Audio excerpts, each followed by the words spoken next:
Números, capítulo 30, versículo 1 ao capítulo 31, versículo 54. Moisés mandou chamar os chefes das tribos de Israel e lhes disse: Foi isto que o Senhor ordenou. Se um homem fizer um voto ao Senhor ou uma promessa sob juramento, jamais deverá voltar atrás em sua palavra. Fará exatamente o que prometeu. Se uma moça fizer um voto ao Senhor ou uma promessa sob juramento enquanto ainda estiver morando na casa de seu pai, e se seu pai ficar sabendo do voto e não levantar objeções, todos os seus votos e promessas continuarão a valer. Mas, se no dia em que ficar sabendo, seu pai se recusar a deixá-la cumprir o voto ou a promessa, todos os seus votos ou promessas serão anulados. O Senhor a perdoará, pois o pai não permitiu que ela os cumprisse. Se uma moça fizer um voto ou assumir um compromisso por meio de uma promessa precipitada e depois se casar, e no dia em que ficar sabendo do voto ou da promessa, o marido não levantar objeções, os votos e as promessas que ela fez continuarão a valer. Mas, se no dia em que ficar sabendo seu marido se recusar a deixá-la cumprir o voto ou a promessa precipitada, os compromissos dela serão anulados e o Senhor a perdoará. A mulher viúva divorciada, porém, deverá cumprir todos os seus votos e promessas. Se uma mulher já for casada e morar na casa do marido quando fizer o voto, ou se comprometer por meio de uma promessa e o marido ficar sabendo e não levantar objeções, os votos ou as promessas que ela fez continuarão a valer. Mas se no dia em que ficar sabendo o marido se recusar a aceitá-los, o voto ou a promessa dela será anulada, e o Senhor a perdoará. Portanto, qualquer voto ou promessa que a esposa tenha feito de humilhar-se, o marido poderá confirmar ou anular.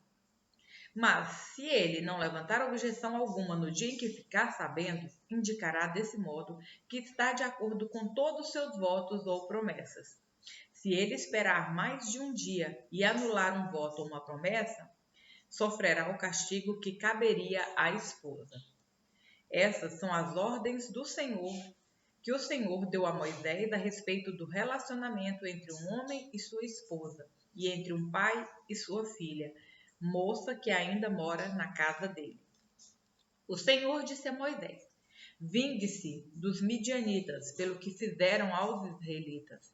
Depois disso, você morrerá e será reunido a seus antepassados. Então Moisés disse ao povo: Escolham e armem alguns homens para lutarem na vingança do Senhor contra Midian. De cada tribo de Israel, envie 1000 homens para a batalha. Assim, escolheram 1000 homens de cada tribo de Israel, no total de 12.000 homens armados para guerrear. Moisés enviou 1000 homens de cada tribo sob o comando de Finéias, filho do sacerdote Eleazar. Finéias levou consigo os objetos sagrados e as trombetas para dar a ordem de ataque. Atacaram Midian, como o Senhor havia ordenado a Moisés, e mataram todos os homens. Os 5 reis midianitas morreram na batalha: Evi, Requem, Zur, Ur e Reba. Também mataram à espada Balaão, filho de Beor. Os israelitas capturaram as mulheres e as crianças midianitas e tomaram como despojo o gado, os rebanhos e toda a riqueza deles. Queimaram todas as cidades e acampamentos onde os midianitas moravam. Depois de juntarem todos os despojos, tanto os prisioneiros como os animais, trouxeram tudo a Moisés, ao sacerdote Eleazar e a toda a comunidade de Israel que estava acampada nas campinas de Moabe, junto ao rio Jordão, do lado oposto de Jericó. Moisés, o sacerdote Eleazar e todos os líderes da comunidade saíram ao encontro deles, fora do acampamento. Moisés, porém, se enfureceu com os generais e os capitães que voltaram da batalha. Por que deixaram viver todas as mulheres? Perguntou ele. Foram justamente elas que seguiram o conselho de Balaão e fizeram os israelitas se rebelar contra o Senhor no incidente em Peor. Foi por causa deles que uma praga feriu o povo do Senhor. Agora matem todos os meninos e todas as mulheres que tiveram relações sexuais com algum homem. Deixem viver somente as meninas virgens. Tragam-nas para viver entre nós. E todos os que tiverem matado alguém ou tocado em algum cadáver ficarão fora do acampamento por 7 dias. Purifiquem a si mesmos e as prisioneiras no 3º e no 7º dia. Purifiquem também todas as roupas e todos os objetos de couro, pelo de cabra ou madeira. Então o sacerdote Eliezer disse aos homens que participaram da batalha: O Senhor deu a Moisés as seguintes prescrições legais. Tudo que for feito de ouro, prata, bronze, ferro, estanho e chumbo, ou seja, tudo que resiste ao fogo, será passado pelo fogo para se tornar cerimonialmente puro. Em seguida, esses objetos de metais serão purificados com a água da purificação. Mas tudo que não resistir ao fogo será purificado somente com água. No 7º dia, lavem as roupas e vocês estarão purificados. Então poderão voltar ao acampamento. O Senhor também disse a Moisés: Você, o sacerdote Eleazar e os chefes das famílias de cada tribo farão uma lista de todos os despojos tomados na batalha, tanto das pessoas como dos animais. Dividirão os despojos em 2 partes e entregarão metade para os homens que lutaram na batalha e metade para o restante do povo. Da metade que pertence ao exército, entregue primeiro um tributo que cabe ao Senhor, de cada 500, tanto de pessoas como do gado, dos jumentos e das ovelhas. Entregue essa porção tirada da parte do exército ao sacerdote Eleazar como oferta ao Senhor. Da metade que pertence aos israelitas, separem de cada 50, tanto das pessoas como do gado, dos jumentos, das ovelhas e dos outros animais. Entregue essa porção aos levitas, que estão encarregados de cuidar do tabernáculo do Senhor. Moisés e o sacerdote Eleazar fizeram conforme o Senhor ordenou a Moisés. O despojo restante de tudo que os soldados haviam tomado totalizou 675.000 ovelhas, 72.000 cabeças de gado, 61.000 jumentos e 32.000 virgens. Metade do despojo foi entregue aos homens que participaram da batalha. Essa parte totalizou 337.500 ovelhas, das quais 675 eram um tributo ao Senhor. 36.000 cabeças de gados, das quais 72 eram tributo ao Senhor. 30.500 jumentos, dos quais 61 eram tributo ao Senhor, e 16.000 virgens, das quais 32 eram tributo ao Senhor. Moisés entregou ao sacerdote Eleazar o tributo que cabia ao Senhor como oferta movida conforme o Senhor havia ordenado. Metade do despojo pertencia aos israelitas, e Moisés a separou da metade que pertencia aos homens que lutaram. A parte dos israelitas totalizou 337.500 ovelhas, 36.000 cabeças de gado, 30.500 jumentos e 16.000 virgens. Da metade entregue ao povo, Moisés separou de cada 50, tanto das pessoas como dos animais, e entregou aos levitas, encarregados de cuidar do tabernáculo do Senhor, tudo feito conforme o Senhor havia ordenado a Moisés. Então os generais e capitães foram a Moisés e disseram: Nós, seus servos, contamos todos os homens que saíram para a batalha sob o nosso comando. Nenhum de nós está faltando. Por isso, de nossa parte do despojo, apresentamos os objetos de ouro como oferta ao Senhor: braceletes, pulseiras, anéis, brincos e colares. A oferta fará expiação por nós diante do Senhor. Moisés e o sacerdote Eleazar receberam deles as joias e os objetos artesanais de ouro.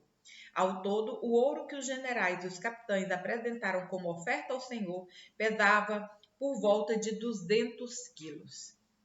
Todos os homens que participaram da batalha tomaram para si uma parte do despojo. Moisés e o sacerdote Eleazar aceitaram as ofertas dos generais e dos capitães e levaram o ouro para a tenda do encontro, como recordação para que o Senhor se lembrasse dos israelitas. Jesus, Lucas, capítulo 4, versículos 1 a 30. Jesus, cheio do Espírito Santo, voltou do Rio Jordão e foi conduzido pelo Espírito no deserto, onde foi tentado pelo diabo durante 40 dias. Não comeu nada durante esse tempo e teve fome. Então o diabo lhe disse: Se você é filho de Deus, ordene que esta pedra se transforme em pão. Jesus, porém, respondeu: As Escrituras dizem, uma pessoa não vive só de pão. Então o diabo o levou a um lugar alto e, no momento, lhe mostrou todos os reinos do mundo. Eu lhe darei a glória destes reinos e autoridade sobre eles, pois são meus, e posso dá-los a quem eu quiser, disse o diabo. Eu lhe darei tudo se me adorar. Jesus respondeu: As Escrituras dizem, adore o Senhor seu Deus e sirva somente a Ele. Então o diabo o levou a Jerusalém, até o ponto mais alto do templo, e disse: Se você é filho de Deus, salte daqui. Pois as Escrituras dizem: Ele ordenará a seus anjos que o protejam, eles o sustentarão com as mãos, para que não machuque o pé em pedra alguma. Jesus respondeu: As Escrituras dizem: Não ponha à prova o Senhor, seu Deus.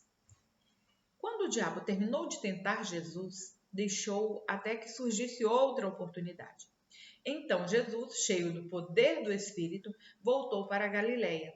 Relatos a seu respeito se espalharam rapidamente por toda a região. Ele ensinava nas sinagogas e todos o elogiavam. Quando Jesus chegou a Nazaré, cidade de sua infância, foi à sinagoga no sábado, como de costume, e se levantou para ler as Escrituras. Entregaram-lhe o livro do profeta Isaías, e ele o abriu e encontrou o lugar onde estava escrito: O Espírito do Senhor está sobre mim, pois me ungiu para trazer as boas novas aos pobres. Ele me enviou para anunciar que os cativos serão soltos, que os cegos verão, os oprimidos serão libertos, e que é chegado o tempo do favor do Senhor. Jesus fechou o livro, devolveu-o ao assistente e sentou-se. Todos na sinagoga o olhavam atentamente. Então ele começou a dizer: Hoje se cumpriram as Escrituras que vocês acabaram de ouvir. Todos falavam bem dele e estavam admirados com as palavras de graça que saíam de seus lábios. Contudo, perguntavam: Não é esse o filho de José? Então ele disse: Sem dúvida, vocês citarão para mim o ditado: Médico, cure a si mesmo, ou seja, faça aqui em sua cidade o mesmo que fez em Cafarnaum. Eu, porém, lhes digo a verdade: nenhum profeta é aceito em sua própria cidade. Por certo, havia muitas viúvas necessitadas em Israel no tempo de Elias, quando o céu se fechou por 3 anos e meio e uma fome terrível devastou a terra. E, no entanto, Elias não foi enviado a nenhuma delas, mas sim a uma estrangeira, uma viúva de Serepta, na região de Sidom. E havia muitos leprosos em Israel no tempo do profeta Eliseu, mas o único que ele criou foi Naamã, o sírio. Quando ouviram isso, aqueles que estavam na sinagoga ficaram furiosos. Levantaram-se, expulsaram Jesus da cidade e o arrastaram até a beira do monte sobre o qual a cidade tinha sido construída. Pretendiam empurrá-lo precipício abaixo, mas ele passou por entre a multidão e seguiu o seu caminho. Salmo, capítulo 63, versículos 1 ao 11. Ó Deus, Tu és meu Deus, eu te busco de todo o coração. Minha alma tem sede de Ti, todo o meu corpo anseia por Ti. Nesta terra seca, exausta e sem água, eu te vi em Teu santuário e contemplei Teu poder e Tua glória. Teu amor é melhor que a própria vida. Com meus lábios te louvarei. Sim, te louvarei enquanto viver. A Ti em oração levantarei as mãos. Tu me satisfazes mais que um rico banquete. Com cânticos de alegria te louvarei. Quando me deito, fico acordado pensando em ti, meditando a respeito a noite toda. Pois tu és meu auxílio, à sombra de tuas asas canto de alegria. Minha alma se apega a ti, tua forte mão direita me sustenta. Aqueles, porém, que tramam me destruir descerão às profundezas da terra.